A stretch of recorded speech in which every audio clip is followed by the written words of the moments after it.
Bonjour à tous et bienvenue dans ce quatrième tutoriel de Apprendre SketchUp de A à Z. C'est Aviel. Je vous propose aujourd'hui le début du vrai travail de la 3 dimensions. Donc dans les premiers tutoriels, on a bien appris à utiliser ici à gauche les différents objets de tracé. Et pour commencer, je vais donc vous demander de travailler en même temps que moi, donc lancer SketchUp et tout ça, et comme ça on va travailler ensemble, ce sera quand même plus facile pour vous de vous rendre compte de ce que nous allons faire maintenant. Alors pour commencer, nous allons tracer un rectangle, un cercle et un angle ici, donc la portion de cercle.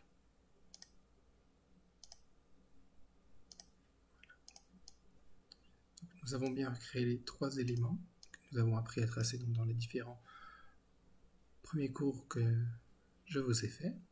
Maintenant, nous allons choisir l'élément pousser-tirer. Vous sélectionnez l'outil pousser-tirer, c'est ce qui va pouvoir donner de la dimension à vos objets. Donc, vous allez sur le premier, donc, vous voyez la face qui se grise, on appuie, on lève vers le haut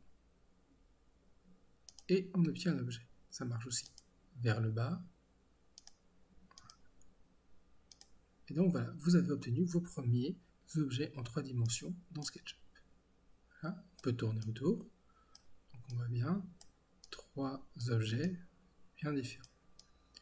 Et c'est ce que je vous ai parlé dans les premiers cours, que quand on obtenait un objet, par exemple, rappelez-vous, on avait tracé une forme comme ceci, et qu'il n'était pas pleine. Et que maintenant, on ne peut pas pleine, on peut travailler. Si vous prenez votre outil pousser-tirer, vous allez ici au milieu, vous voyez que vous ne pouvez absolument rien faire. Il faut que l'objet soit plein pour pouvoir le travailler. Comme dans les autres objets, vous pouvez choisir la hauteur de ce que vous voulez, de la hauteur à laquelle vous voulez extruder l'objet. Donc, vous prenez dessus, vous cliquez une fois, pas cliquer une deuxième fois, sinon ça arrête de bouger, et vous choisissez donc en bas à droite le nombre de centimètres dans lequel vous voulez, le nombre de centimètres que vous voulez donner à votre objet. Par exemple, ici, on va lui donner 30 cm. Vous tapez 30, entrée, et l'objet est automatiquement mis à l'échelle que vous lui avez donnée. Ici, nous avons 30 cm. Alors, souvent, dans SketchUp, vous allez vous retrouver à un moment où vous allez avoir besoin de monter plusieurs objets à la même hauteur. Comment faire? Alors, si vous avez, on va de nouveau tracer des rectangles. On va en tracer 3. Donc, le premier réflexe, ça serait de les sélectionner les 3, de prendre l'objet pousser-tirer, et ça s'est désélectionné. Ça ne marche pas. Donc, comment faire? Vous pouvez évidemment prendre chaque objet et le monter, taper 30, entrée, taper 30, entrée, taper 30, entrée. Alors sur 3 ça passe, comme vous avez plusieurs poteaux à monter, des murs, ça va prendre beaucoup de temps et on va essayer quand même de rentabiliser ce temps. On va revenir en arrière.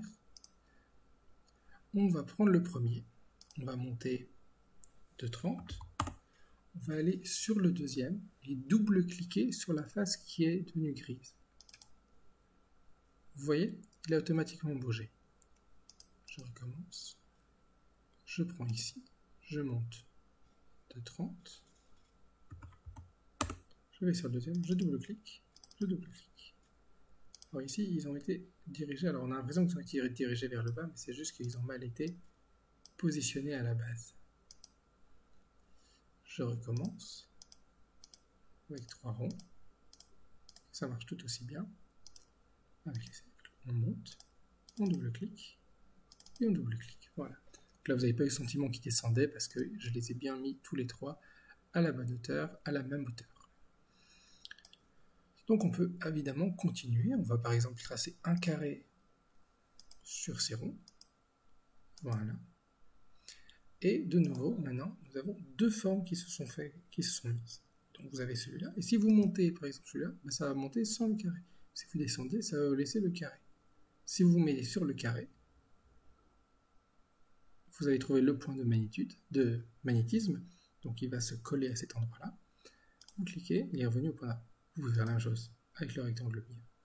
Voilà. Point. Voilà.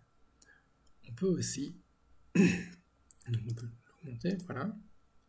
Double-cliquer ici, il s'est aligné à ce point-là. Maintenant, si vous voulez un autre moyen pour vous aligner, parce que vous ne vous rappelez plus de combien de centimètres vous l'avez monté ou vous avez utilisé pouce-étiré pour un autre objet, donc automatiquement ce n'est plus les mêmes mesures, vous pouvez sélectionner ici la face, vous cliquez une fois et vous allez au point où vous voulez qu'il se mette. Vous voyez, le cube se met automatiquement à la hauteur en parallèle. Vous recliquez une deuxième fois et voilà. Vous avez votre cercle qui est à la même hauteur. Et là, vous pouvez vous amuser à faire un nombre de formes que vous voulez. Vous pouvez par exemple, on peut par exemple prendre ici l'arc. On va trouver le centre, tracer un arc. On n'est pas tout à fait sur le centre. Voilà. Et on va baisser cette partie. Vous voyez ? On peut la monter, la descendre. Donc voici maintenant, ça c'est l'objet pouce-étiré. Ça marche sur toutes les faces rectangulaires. C'est-à-dire que si vous maintenant vous mettez sur le côté de votre cercle, ça ne marchera pas. Par contre, sur les côtés de votre rectangle, vous pouvez tracer. Évidemment, comme il fait partie de cet objet-là, vous êtes limité à la taille de l'objet. Décalage limité. Vous voyez ? Alors, on va faire un nouveau carré à côté. Rectangle, carré. Voilà.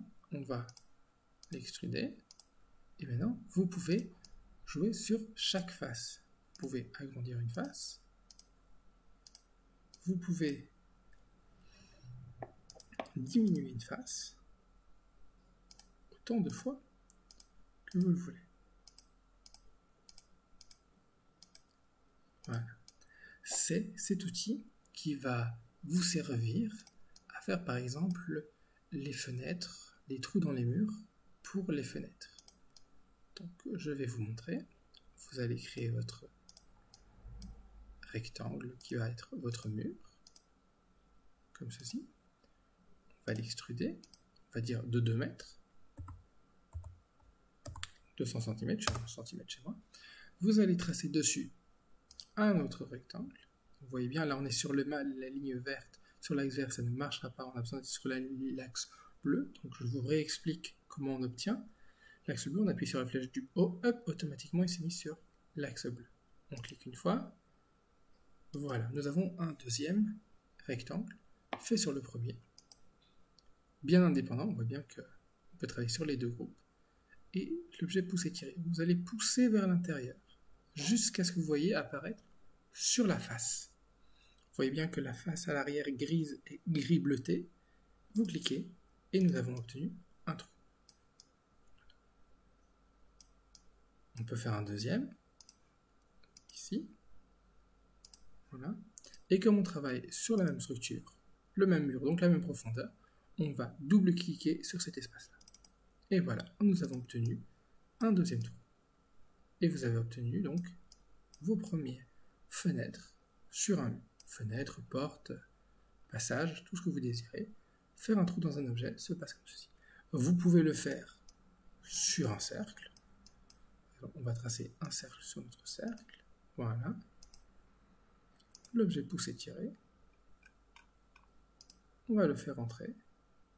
On obtient sur la face avant est gris bleuté. On reclique. Et voilà, nous avons obtenu un trou.